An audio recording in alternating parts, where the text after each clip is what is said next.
사람이 운동을 하거나 걸을 때 땀이 난다. 이럴 때의 체온은 얼마 정도의 체온에서 땀이 날까요? 안녕하세요. 지식틀지기입니다.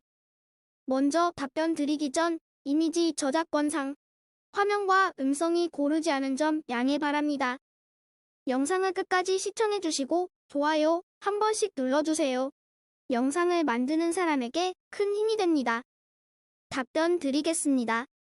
운동으로 심부의 체온이 많이 올라가면 우리들은 땀을 흘려 사람의 체온은 항상 일정하게 만듭니다. 심한 운동을 하여 너무 체온이 올라가면 일정하게 만들려고 땀을 흘립니다. 운동으로 체온이 오르면 땀을 흘려 피부의 기화열로 체온을 식히는 메커니즘을 가지고 있습니다. 그래서 여름철에 땀을 흘리는 경우는 주위 온도가 35도 이상일 때 땀을 흘립니다. 아래 글은 필자가 포털 검색 오픈 사전에 올린 글이니 참고하시면 질문에 도움이 될 수 있을 것입니다. 왜 사람의 체온은 37도씨인가? 사람의 체온은 약 37도씨로 유지되고 있습니다. 그 이유를 다른 동물과 비교해보면 대사와의 관계 등에서 찾을 수 있습니다. 사람은 체온이 거의 변화하지 않는 항온 동물. 우리나라 사람들의 체온은 평균 36, 89도씨로 여겨지며 하루 중에 체온 변화는 거의 1도씨 이내가 보통입니다. 사람의 체온은 약 37도씨로 유지되고 있는 것을 알기 위해 다른 동물의 체온을 먼저 살펴보면 쉽게 이해할 수 있습니다. 사람을 포함해서 포유류나 조류는 거의 체온이 변화하지 않기 때문에 항온 동물이라고 불립니다. 이에 대해서 도마, 뱀 등의 파충류와 개구리 등의 양서류, 그리고 어류, 칠성장어 등의 원구류는 주위의 온도의 영향을 강하게 받고 체온이 크게 변화하기 때문에 변온 동물이라고 불립니다. 사람은 에너지의 75% 이상을 체온 유지에 사용하고 있다. 대사라는 것은 체내에서 일어나는 화학 반응입니다. 음식으로부터 영양을 에너지로 바꾸고 운동을 하는 한 생명 유지에 있어서 중요한 활동도 대사에 해당합니다. 이때 운동에 직접 사용되지 않는 나머지의 에너지는 열이 됩니다. 사람의 경우 에너지의 75% 이상이 열로 변환되어 체온의 유지에 이용되고 있습니다. 항온 동물의 대사량은 변온 동물의 약 4배나 된다고 합니다. 항온 동물은 만들어낸 열에 의해 주위의 환경보다 높은 체온을 유지할 수 있습니다. 체내에서 열을 별로 만들 수 없는 변온 동물은 외부로부터 열을 취하는 것으로 필요한 열량을 얻고 있습니다. 예를 들면 참치는 쉬지 않고 빠르게 헤엄쳐 도는 것으로 근육으로부터 열을 만들고 있어 몸속은 비교적 높은 온도로 유지되고 있습니다. 사람의 체온 조절의 리모컨은 뇌 속에 숨겨져 있다. 우리들은 추운 오개로 나와 춥다고 느낄 때 그 정보는 신경을 통해 뇌 속에 있는 시상하부라고 하는 곳에 전달되어 그곳에서 온도에 관한 정보 처리를 합니다. 그리고 시상하부로부터 지령이 나와 신경을 통해 피부로 전하는 것으로 피부의 혈관이 축소되어 피부로부터 발산되는 열을 적게 만듭니다. 추울 때 안색이 푸르게 보이는 것은 피부에 옮겨지는 혈액이 적기 때문입니다.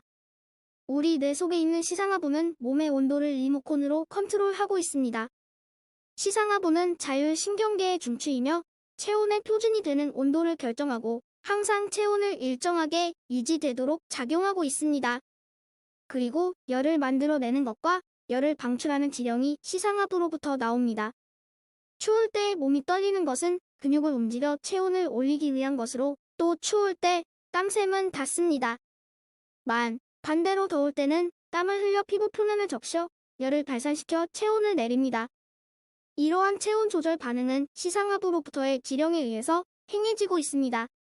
인간의 체온이 37도씨가 딱 좋은 이유. 사실은 그 이유는 분명하게 밝혀지지 않았습니다. 대체적으로 이유를 추측할 수 있습니다. 앞서 이야기했습니다. 대사는 체내에서 일어나는 화학 반응으로 음식으로부터의 영양을 에너지로 바꾸는 등 생명을 유지하는 데 중요한 역할을 한다고 썼습니다. 대사는 화학 반응의 일종이기 때문에 일반적인 화학 반응의 법칙에 들어맞습니다. 모든 화학 반응은 일반적으로 온도가 높은 만큼 활발하게 됩니다. 즉, 체온이 높은 만큼 대사도 활발하게 되어 효율적으로 행해질 것입니다. 그러나 체온은 높은 것이 반드시 좋지도 않습니다. 이는 세포의 온도가 42도씨를 넘으면 체내의 효소계의 장애가 일어나기 시작하므로 이것을 넘는 높은 온도는 바람직하지 않습니다. 즉, 최적인 체온은 가능한 한 높은 편이 좋습니다. 한편에서는 생명을 위협하는 42도씨의 레벨에서는 충분히 떨어져 있는 것이 좋습니다. 약 37도씨의 체온은 약간의 발열에서는 42도씨에 닿지 않는 조건이어서 충분히 높은, 즉, 딱 좋은 온도라고 할 수 있습니다. 그럼 체온이 어느 정도 내릴 때까지 생명을 유지할 수 있는가 하면 그 한계는 37도씨에서는 크게 떨어져 대개 28도씨에서 심장의 움직임이 저해되고 생명이 위협을 받는다고 생각되고 있습니다. 체온은 지금도 신체 상태를 아는 좋은 표적으로서 널리 사용되고 있습니다. 신체의 상태가 나쁘면 몸의 온도는 높아지거나 낮아지거나 합니다. 즉, 병에 걸렸을 때 병이 좋게 되어 가는지 혹은 나쁘게 되어 가는지를 판단하기 위해 체온이 사용되고 있습니다. 건강을 위해서 체온을 측정하여 잘 판단할 수 있도록 배워두는 것이 좋습니다.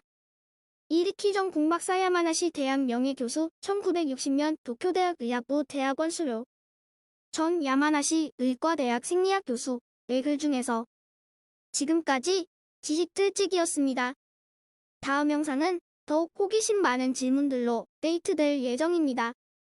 구독하시면 일상생활에서 가끔 궁금한 질문들이 함께할 것입니다.